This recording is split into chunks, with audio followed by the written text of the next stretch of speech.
Si t'es ici, c'est que t'aspires à être solide comme Solid Mike. Vous avez été nombreux à me le demander et ça y est, j'ai eu 100 likes sur l'épisode 1 pour les pecs. Du coup, je vous ai tourné la deuxième séance pecs pour que vous puissiez encore progresser et avoir des pecs énormes, des pecs des ténèbres. Bon ben, pas plus de blabla, c'est parti pour la séance. Alors les amis, vous aimez toujours pas ma coupe? Je ressemble à Smoke dans Mortal Kombat, mais vous aimez pas ma coupe. Avouez quand même, le fait que je sois musclé, ça compense grave. Imagine j'étais maigre avec cette coupe. Ça serait pas passé, mais là ça passe. Enfin, je sais pas, arrêtez de me semer le doute. Moi j'y crois en ma coupe. Merci, au revoir. Bon, je vais me la jouer Nassim avec des cheveux parce que je vais vous parler de la contraction volontaire. Pour ce premier exercice, 4-4, c'est-à-dire que je descends sur 4 temps. 4, 3, 2, en bas. Et je remonte pas.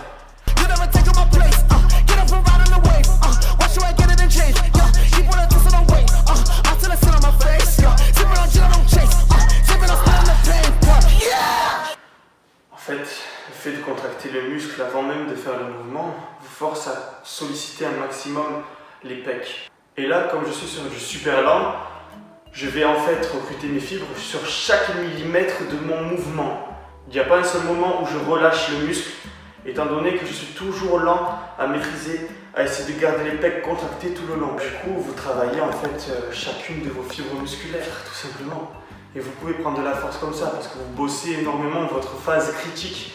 Il y a un moment sur le mouvement où vous avez moins de force qu'à un autre. Par exemple, sur le développé couché, ça se trouve, vous avez moins de force ici, souvent c'est le cas, que quand vous êtes en fin de course. Et du coup, qu'est-ce qui se passe? Quand vous travaillez rapide, vous ne bossez pas cette phase critique qui est sur l'amplitude finale. Ok? D'où l'intérêt de faire du hyper lent. Ok, on va faire plaisir à Jean Honche du coup. Puisqu'on a fait plaisir à Nassim, faire plaisir aussi à son concurrent en premier. Donc Jean Honche il dit pousser en cramelle. En fait, tout simplement parce qu'il pense que pour faire de la fibre blanche, la fibre volumineuse, on a besoin de travailler lourd et puissant. Mais moi je pense que travailler lourd et puissant, ben, c'est bien, mais il faut beaucoup d'expérience.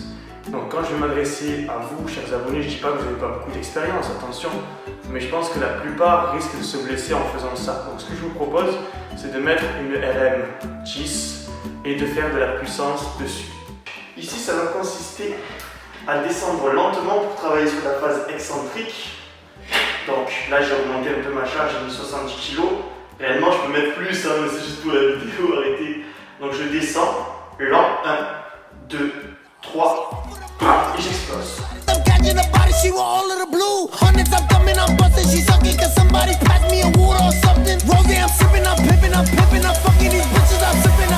Et de cette manière, vous allez toujours travailler la dynamique sur le concentrique et travailler lentement chaque millimètre de vos fibres musculaires sur la phase excentrique parce que vous êtes lent et vous maîtrisez le geste. Donc l'afflux nerveux ne va pas être travaillé seulement sur la phase concentrique, comme j'ai dit précédemment, le fait d'être hyper lent, vous travaillez bien comme il faut vos phases critiques qui en général ont du mal à pousser mais qui ont toujours la force de retenir la charge. Ok, sur ce mouvement, regardez bien mon geste. C'est pas un développé couché classique aux haltères. Vous allez voir un petit peu l'angulation que je prends avec les bras. Je prends une charge pour laquelle je peux en passer 10 avec cet exercice. De toute façon, vous allez faire vos tests, commencer léger et petit à petit vous augmentez la charge. Donc ici, je descends, regardez. Une fois arrivé à 90 degrés, qu'est-ce que je fais? Je fige mes bras, j'arrête de les plier et je vais chercher sur les côtés pour étirer encore plus le bec. Et je reviens me développer simple. Je descends, bam, et ensuite ça passe en écarté.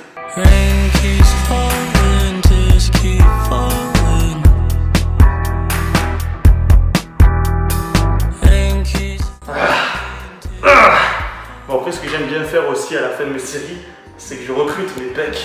De cette manière, ça fait un peu con, mais ça n'a pas été prouvé non plus, mais j'ai l'impression que ça permet d'avoir une meilleure connexion neuromusculaire et de savoir comment contracter ses muscles volontairement, de faire ça entre ces séries. Donc ici, je vais travailler en double contraction sur la fin du mouvement et je vais essayer de me concentrer un maximum sur le faisceau supérieur du pec. Donc le haut des pecs ainsi que le centre. Parce que c'est là où je manque vraiment de muscles.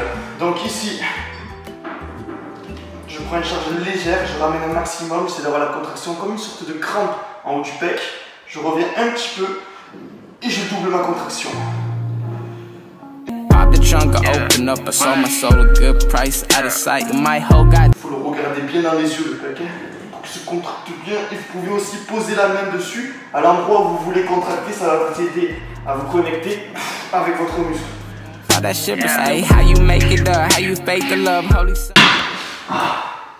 À la base j'avais le pec gauche plus gros que le droit, ça c'était avant les gars. Laisse tomber, le deuxième côté, regardez. Mon pec gauche, regardez comme il répond bien. C'est un truc de fou.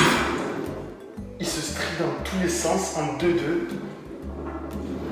C'est un truc de malade. Mon insertion vient se loger plus loin en fait sur mon pec gauche. Et ça le fait pour beaucoup de gens. Ne vous inquiétez pas si vous avez un pec plus vaste que l'autre. C'est la nature, c'est comme ça. On n'est pas symétrique. Quelqu'un qui est hyper symétrique, ça n'existe pas vraiment. Tout le monde a un petit défaut. Il y en a, ils ont plus de chance que d'autres. Par exemple, moi, j'ai de la chance. J'ai des abdos qui sont symétriques. C'est de la chance. Par contre, j'ai des pecs qui sont asymétriques. J'ai le gauche qui est plus gros que le droit. Pas plus gros, mais plus vaste parce qu'il s'insère plus loin. Donc ne vous inquiétez pas si vos pecs sont asymétriques, c'est tout à fait normal. Voilà, regardez. Moi, vous voyez toutes mes asymétries. Voilà, je me dévoile à vous. Heureusement qu'il reste le posing de profil pour cacher l'asymétrie. Bon, j'espère que cette séance vous a plu, j'espère que vous avez appris des choses, j'espère que je vous ai aussi rassuré pour l'histoire des insertions musculaires. Maintenant, je demande 2000 likes et à 2000 likes, j'enverrai la 3e séance pec. C'est pas que j'ai pris la grosse tête, c'est juste que j'ai pas le temps quoi. Bordel, j'ai plein de vidéos à faire et si vous likez aussi vite, ben je vais pas pouvoir enchaîner toutes les vidéos et ça va m'emmêler les pinceaux et après la fin je vais plus me retrouver. Quoi. C'est pour moi que je fais ça. Et pour toi. T'as rien qu'à changer, tu fais le fou, on t'éclate, on est toujours solidaire. Fidèle à la cité, je suis pas ta célébrité. J'ai 15 jours avant de me quitter, ma gueule on en a marre. Ça c'est toute la cité cabale, les frères à la main. Ça arrête pas de faire pleurer maman, ma gueule on en a marre.